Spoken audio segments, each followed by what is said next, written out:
Chapter 18. The trilling code, coming from somewhere far behind him, startled Luke out of his dreamless sleep. Okay, R2, I'm awake, he said groggily, reaching up to rub at his eyes.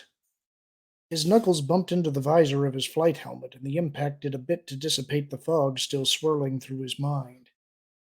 He couldn't remember exactly the circumstances under which he'd gone into hibernation, but he had the distinct feeling that R2 had brought him out too soon.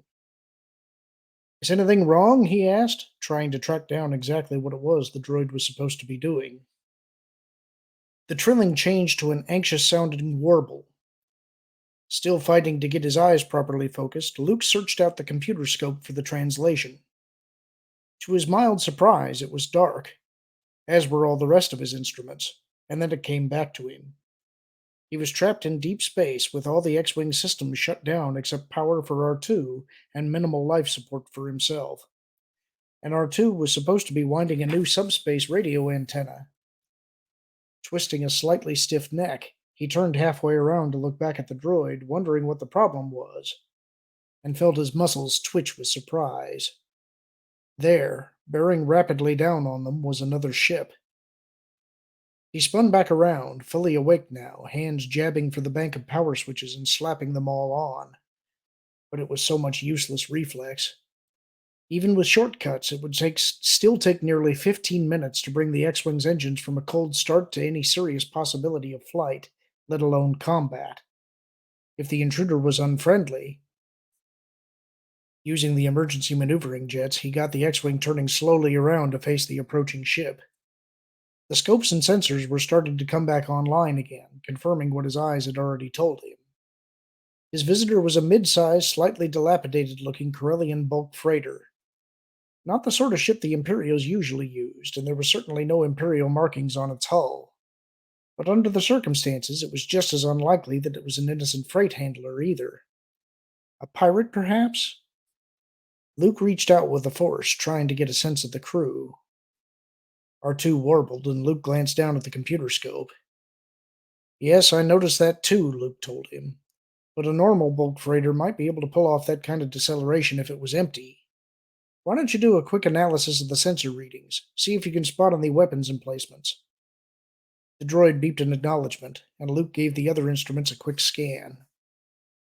The primary laser cannon capacitors were at half charge now, with the main sublight drive about halfway through its pre-flight sequence, and the flashing radio signal indicated that he was being hailed. Bracing himself, Luke flipped on the receiver. Need assistance? A cool female voice said. Repeating. Unidentified starfighter. This is the wild card. Do you need assistance? Wild card. This is New Republic X-Wing AA-589, Luke identified himself. As a matter of fact, yes, I could use some help. Acknowledged, X-Wing, the other said. What seems to be the problem? Hyperdrive, Luke told her, watching the ship closely as it continued its approach. A minute earlier, he'd rotated to face the freighter's approach. The other pilot had responded with a slight sidling drift of her own, with the result that the wild card was no longer in line with the X-Wing's lasers. Probably just being cautious, but there were other possibilities. I've lost both motivators, he continued. Cracked shield cases, probably some other problems too. I don't suppose you'd be carrying any spares. Not for a ship that size. There was a short pause. I'm instructed to tell you that if you'd care to come aboard, we can offer you passage to our destination system. Luke reached out with the force, trying to measure the sense behind the words. But if there was deceit there, he couldn't detect it. And even if there was, he had precious little choice. Sounds good, he said. Any chance you could take my ship, too? I doubt you could afford our shipping rates, the other told him dryly. I'll check with the captain, but don't get your hopes up. We'd have to take it in tow anyway. Our holds are pretty full at the moment. Luke felt his lip twitch. A fully loaded bulk freighter couldn't possibly have managed the deceleration profile R2 had noted earlier. Either they were lying about that, or else that normal-looking drive system had undergone a complete and massive upgrading, which made the wild card either a smuggler, a pirate, or a disguised warship, and the New Republic had no disguised warships. The other pilot was talking again. If you'll hold your present position, X-Wing, we'll move up close enough to throw a force cylinder out to you, she said. Unless you'd rather suit up and spacewalk across. The cylinder sounds fastest, Luke said, trying a light verbal probe. I don't suppose either of us has any reason to hang around this place. How did you happen to wind up out here, anyway? We can handle a limited amount of baggage, the other went on, ignoring the question. I imagine you'll want to bring your astromech droid along, too. So much for the light verbal probe. Yes, I will, he told her. All right, then. Stand by. Incidentally, the captain says the transport fee will be 5,000. Understood, Luke said, unstrapping his restraints. Opening the side pouches, he pulled out his gloves and helmet seal and folded them into his flight suit's chest pockets where he'd have quick access to them. A force cylinder was relatively foolproof, but accidents could always happen. Besides which, if the Wild Card's crew was hoping to pick themselves up a free X-Wing, shutting the cylinder down halfway through the operation would be the simplest and least messy way to dispose of him. The crew. Luke paused, straining his senses towards the ship moving steadily towards him.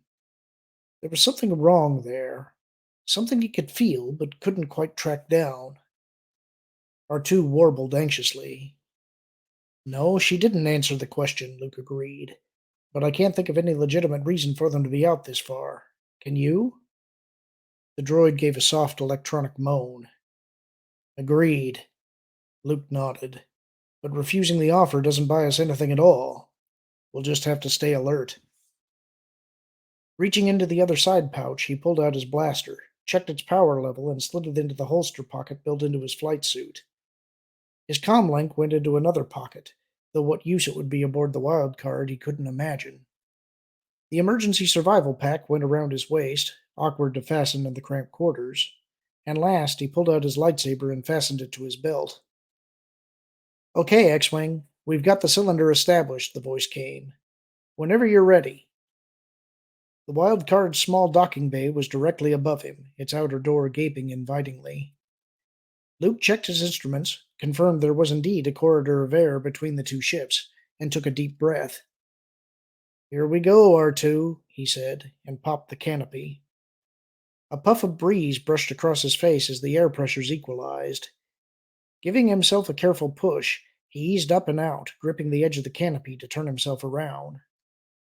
R2, he saw, had ejected from his socket and was drifting freely just above the X-Wing, making distinctly unhappy noises about his situation. I've got you, R2, Luke soothed, reaching out with the force to pull the droid towards him. Getting his bearings one last time, he bent his knees and pushed off. He reached the airlock at the back of the bay a half-second ahead of R2, grabbed hold of the straps fastened to the walls, and brought both of them to a smooth halt.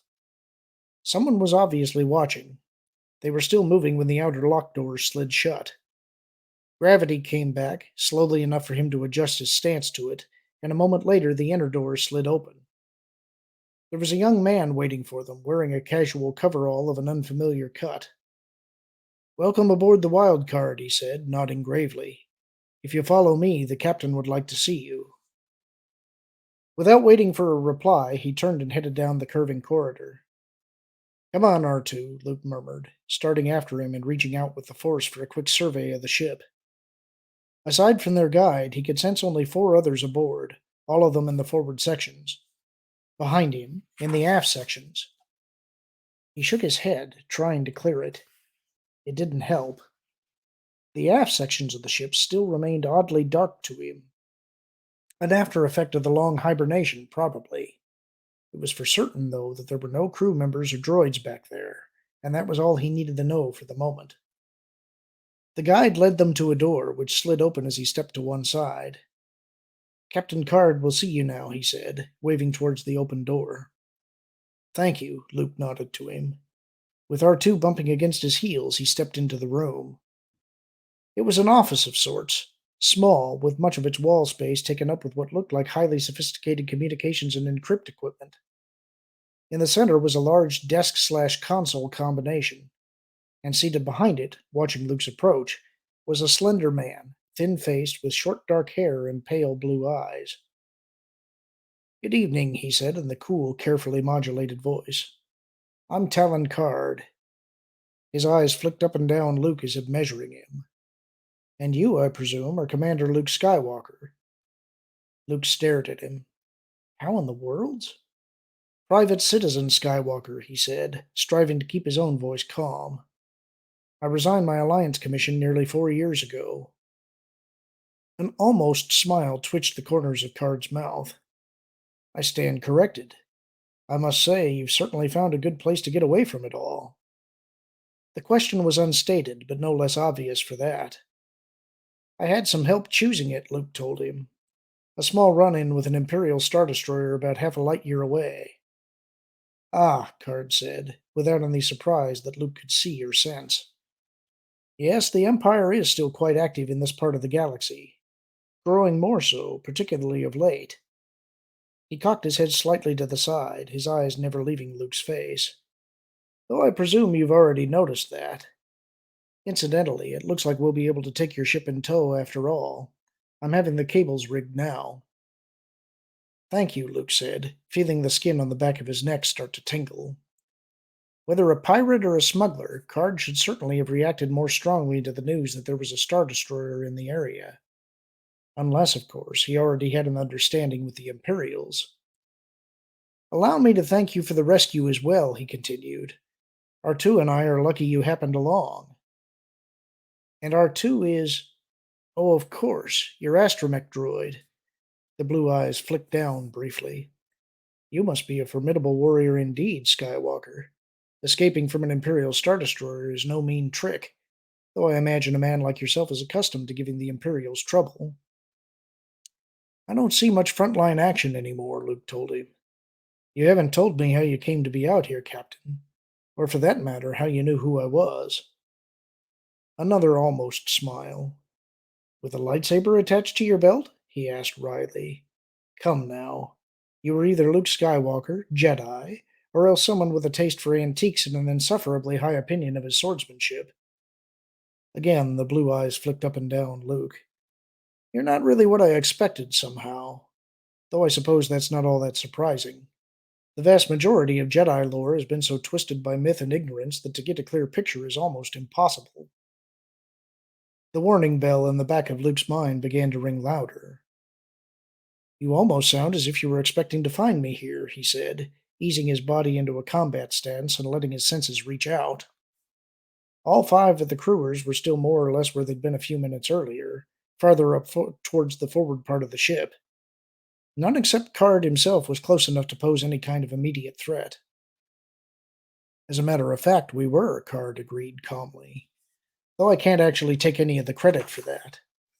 It was one of my associates, Mara Jade, who led us here. His head inclined slightly to his right. She's on the bridge at the moment. He paused, obviously waiting.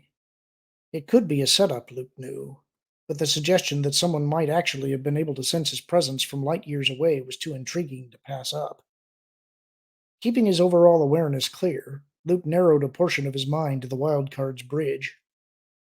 At the helm was the young woman he'd spoken to earlier from the X-Wing. Beside her, an older man was busy running a calculation through the nav computer. And sitting behind them, the jolt of that mind shot through him like an electric current.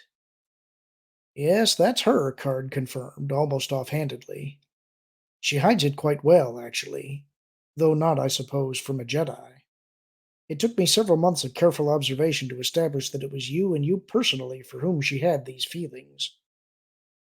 It took Luke another second to find his voice. Never before, not even from the Emperor, had he felt such a black and bitter hatred. I've never met her before, he managed. No? Card shrugged. A pity. I was rather hoping you'd be able to tell me why she feels this way. Ah, well. He got to his feet. I suppose, then, there's nothing more for us to talk about for the moment. And let me say in advance that I'm very sorry it had to be this way. Reflexively, Luke's hand darted for his lightsaber. He'd barely begun the movement when the shock of a stun weapon coursed through him from behind. There were Jedi methods for fighting off unconsciousness, but they all took at least a split second of preparation. a split second that Luke did not have. Dimly, he felt himself falling, heard R2's frantic trilling in the distance, and wondered with his last conscious thought how in the world's card had done this to him. That's the end of the chapter. Talk to you all soon.